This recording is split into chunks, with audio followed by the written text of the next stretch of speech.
Guys, literally 5 minutes before my audition, I was walking around the corner in Oxford Circus, and this guy just looks at me and like targets me and fucking hits me, and like I'm like against the wall, and I was literally like right about to arrive for my audition, so I've like had to come in. And I'm trying to like gather myself, but I'm so shaken because obviously I had that phone attack happen to me, and it's like so nerve-wracking for me. Another day, another woman attacked in London. Another day, another incident. I mean, are you tired yet? Do you want some change? Are you ready for change? No, you're not. Or you want to keep this going? You do. Oh, are you next? Oh, you don't want to be next, but you want to keep this going. You don't want to change it. But it looks like you might be next.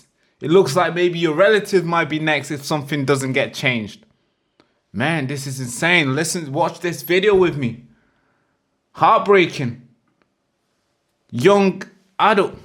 Just going by a day. Going to audition. Going to do movie stuff. Something that I want to do in my life as well. Going out there. Doing audition, doing acting, and then randomly somebody just attacks her. Randomly. Somebody looks at her and goes and uppercut her.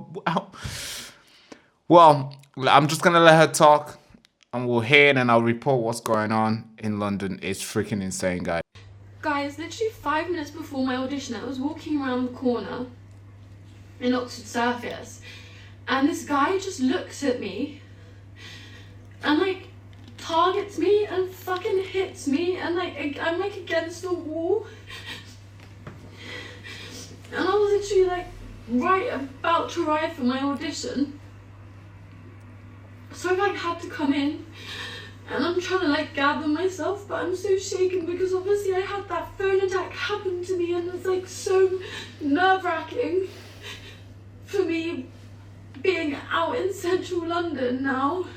And I just got my confidence up and was like looking and moving back. And he literally like, I couldn't walk anywhere. He was just looking at me, and he just fucking hit me. Like, I can like feel where he hit me, so I'm like trying to regulate myself, but like, it's like, just leave me alone. Why are there not more police on the street? Like, I should be able to go to a policeman on the street and be like, this just happened, you know? They're useless. But it's not big enough that the police can come. There's a full-grown man, but I'm like so shaken. I've got to try and prepare for this audition. They've really kindly given me this room above the audition room and said I can just take my time and gather myself. So I'm just gonna take like half an hour, I think. Keep on like having panic attacks. Shaking. Oh, I can't even laugh. I feel like I can't breathe. But I'm gonna have a panic attack. No, I'm not. Okay. Yeah, I have this. So. What's that? Take some of this. Look how red my nose is. What is that? Don't cry anymore. Whoa, what? What does that do? Probably too much. Okay. Now I'm curious to know what that was. Okay, what is this? I haven't got oils actually already helped. Oh my god, the redness of my nose has gone down. And I'm listening to the music. Is this what you guys want in London? Is this what London? Is this how you want London to be known as? A place where a young girl can't just walk freely without somebody attacking them? Because this is normal now. According to the numbers, that attack against a person has gone up by 26% just in London alone. This is normal now. It's a normal thing. If you're walking around, somebody's going to look at you and be like, yeah, that's the guy I want to punch today. Oh, yeah, that's the girl I want to punch today. And they'll punch you and they'll walk away looking for another person. And the fact that she mentioned police, yes, those guys don't do anything anymore. Have you noticed? They're ready to arrest you for sending something, malicious communication. When you say something online, they want to come at you. But no, you get attacked. It's okay. They're going to stand there like a lamppost and they won't do anything. And this is not to disrespect any police officers, because that is an important job to have. It's an important role that they play in a society, but they're not doing the best. And we have to scrutinize them every chance we get. Just a quick pause, guys. I really do need to talk to you guys honestly for a moment. You know, this channel means everything to me, right? It means absolutely the world to me. I give everything I can. I think it's my favorite part of the day, sitting here and reporting to you guys, or going outside and doing heavy reports outside. And I've been doing this since I was 14. On and off. I've quit multiple times. I've come back. I've quit. I've come back. And now I'm here. And we're here to stay. This is the next 40 years plan for me. But honestly, lately, it's been really heavy on me. Not the work, of course. I enjoy doing this. But carrying the work alone, fighting for stories, trying to highlight these stories that matters, especially when it feels like nobody's listening and need your help. I wouldn't be asking if I truly didn't need your support. So if you believe in what we're doing here, if you believe in what I'm doing, what we're trying to build the next 30 years, if you've ever felt like this show speaks for you, I'm asking you as a friend, please keep this show going. Your support will mean more than you will ever know. And together we can finally wake up the ones who are still asleep with the truth, because the nation is desperately asking for it. So please, hit the first link in the description if you can and support the channel. Thank you so much. Let's get back into the video. I want to read you this report. This report is even shocking. And then I'm going to show you the video of Sadiq Khan responding to this thing that's taking place in London. You would think this guy doesn't give a... He actually doesn't give a fuck, bro. He doesn't care. But first, let me show you this other girl who got attacked and what happened to that girl afterwards. Yeah, this is a problem, folks. Victim is convicted of hate crime after she branded the attacker as a... I don't know if I can say this word. Am I going to get in trouble here for reporting on this? Because obviously that would not be new, innit? Because we got in trouble so much for just reporting. Like they're coming at us like we are the attackers. We are here to just report. So I don't know. I'm going to just blur this word out. But assault victim is convicted of hate crime after she branded the attacker a F word. Basically. In a text message telling a friend who, telling a friend how she was beaten up. So this girl got attacked. A guy attacked her or a girl attacked her, whatever. Like, bam! She got attacked the same way the other girl got attacked. This lady sent a message to her friend telling her friend how she was beaten up. And she called the attacker a I don't know if that... I'm going to try to blur this word out. I might get in trouble as well. She called the attacker a fat... Oh, why am I even saying it again? Oh, God. Maybe I'm going to get in trouble too. Guess what? Who got arrested? She got arrested for calling the attacker the word. Wow. Wow. So, I seen this article from Daily Mail and I was like, okay, cool. Let's fact check this. Let's go. Okay, then the BBC has it. The Suns has it. The Daily Mirror has it.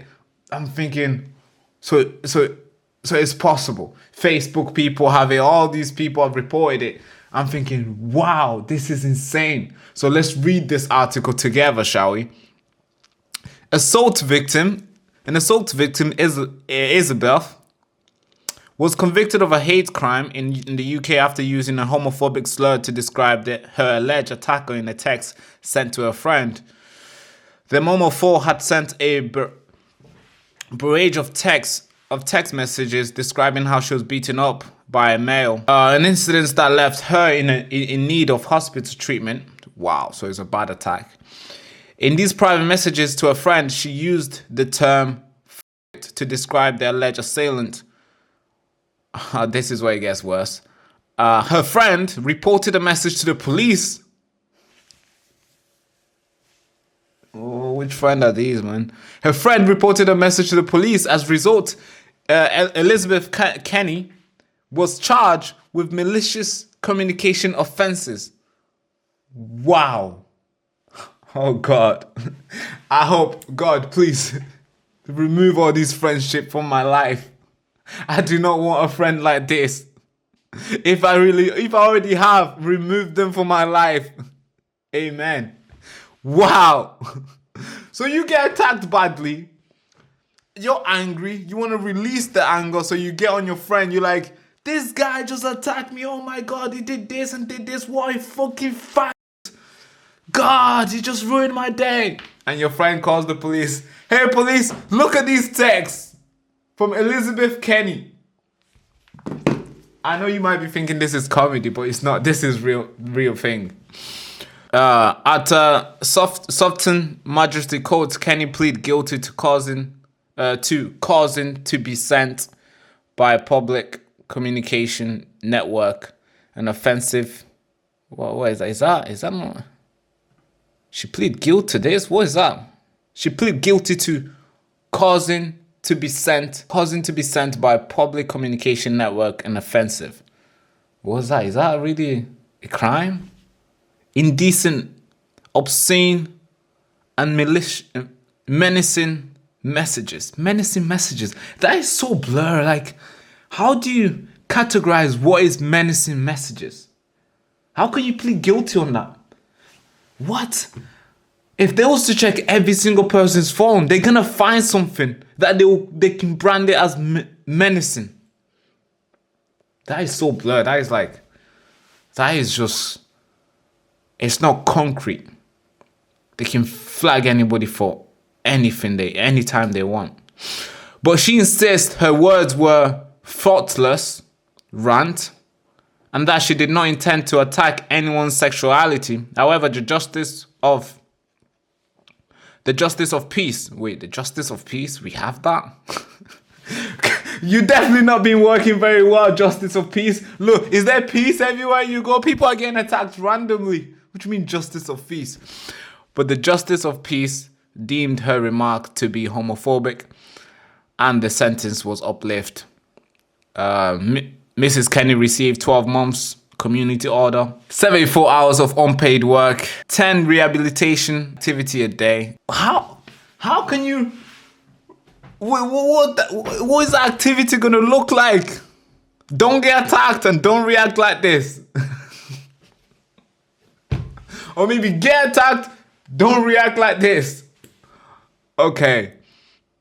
Yeah, this is a joke, folks. This is a whole... I wish I could actually say this whole video is a joke, but it's not. This lady actually got arrested. She was convicted. Here's the big kicker, yeah. This is like a kick in the butt now. The person who attacked her has not been arrested. God. Help us, please. We need help. Oh, God. So the police were ready they were quick to arrest her, charge her, tell her to pay all these fines, put them, all this time that they put and resources and investment that they put on her. But they did not try to go catch the person who attacked her in the first place. But if you look at the numbers in London so far, knife crime has gone up by 27%, robbery has gone up by 57%, theft has gone up by 37%, sexual offenses have gone up by 64%, shoplifting has gone up by 109%. Wow, that's insane. Violence against a person, which obviously that's what we're reporting about, has gone up by 26%. When you ask Sadiq Khan about these numbers, here's what Sadiq Khan says when you ask him about these numbers. Let's listen to this. How can you sit there with a straight face and say crime is down? Since you became mayor in 2016, knife crime has gone up by 27%. Violence against the person has increased by 26%. Robbery has increased by 57%. Theft has increased by 37%. Shoplifting has increased by 109%. Sexual offences have increased by 64%. All crime since you, Sadiq Khan, became Mayor of London have increased by 26%. Don't Londoners deserve the truth about the state of crime in the capital from you? Well, Chair, before I respond to the substantive question, can I ask you to use your good offices to make sure that Assembly Terrell doesn't have the whip removed for raising concerns of civil liberties groups? We were taken aback by the concern for human rights coming from the Tories, but we welcome. He's wasting time, Mr. Chairman. Doing so. Let me respond to the question that was written for the member on his behalf for him to read out. But I, in my opening, just mentioned some of the examples of the progress we've made since 2016, reducing crime in the face of a rising population and in the face of government austerity. I mean, the ONS, which is nothing to do with us, themselves says, and the Commissioner referred to this in a different way, that you're less likely to be the victim of violence in London than the rest of England and Wales, less likely to be the victim of violence with injury in London than the rest of England and Wales. We've just been talking about the progress made reducing the most serious crime there can be, which is homicides in London. There is a concern, though, which has been raised with me over the last few years, about high-volume crime, what we call high-volume crime, in relation to shoplifting. So the answer is you don't want to talk about the truth. What you're doing now is what you did at the beginning. You spoke about random date ranges that fit your narrative. That's not how crime statistics work. And if you don't like what I've read out, then speak to the commissioner next to you and ask him if his officers are reporting the truth. Yeah, so when you ask Sadiq Khan about knife crime, or all the statistics that I just read out, this guy will talk about something random. He will say silly stuff, and then he'll waste time, then the day will be over. Next meeting will be like 4 weeks afterwards. He doesn't care. He doesn't really care. But again, the message here basically is, if you get attacked, no, it's not if. When you get attacked, because now it's a matter of if, it's matter of when now, it's not about if. When you get attacked, don't call the person or you'll go in jail. Or you spend time, or you'll be penalized. But you will be penalized for it. That's the way it looks like. And there's reports after reports after reports indicating that. So, that's the report here from the Baraka Show. Thank you so much for tuning in. If you're new to the channel, make sure to like, comment, subscribe. Do you see my hair? My hair is really bad, right? We need to get a haircut. There's a challenge here on this channel. We're not getting a haircut until we hit 100k subscribers. It's been 2 months. It's going to be 3 months soon. We need to get 100k subscribers so your boy can get a haircut. So if you haven't subscribed, please, what are you waiting for? Save me. Subscribe. Thank you so much. Hand to that salute. Bye-bye, bye-bye, bye-bye. So then I was born in a refugee camp in Tanzania. At the time, there's so many people ran there. A lot of people were going there, real refugees, after being butchered from the civil war that erupted in Congo. My parents applied for asylum to all the countries. They waited. Now, then I was born in that camp, the same camp. I'm talking tents. I was born there. Now, we're waiting and waiting and waiting. For 14 years, we were waiting. Now, of course, these guys could choose to wait as well, but these guys hijacked that and they come in the country illegally. Now, the media will brand you guys racist, far right, the worst people here, the worst group here. How come the good group didn't invite me to go speak over there?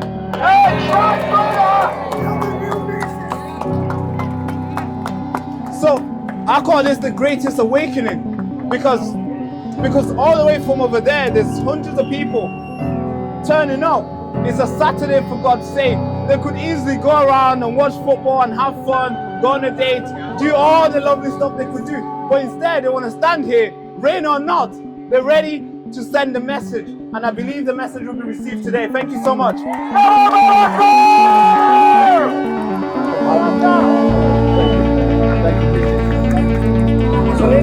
For anybody in the back who struggled to hear this young man's story, one incredible, brave young man. Oh yes, I agree. British Christian values, regardless of his own beliefs.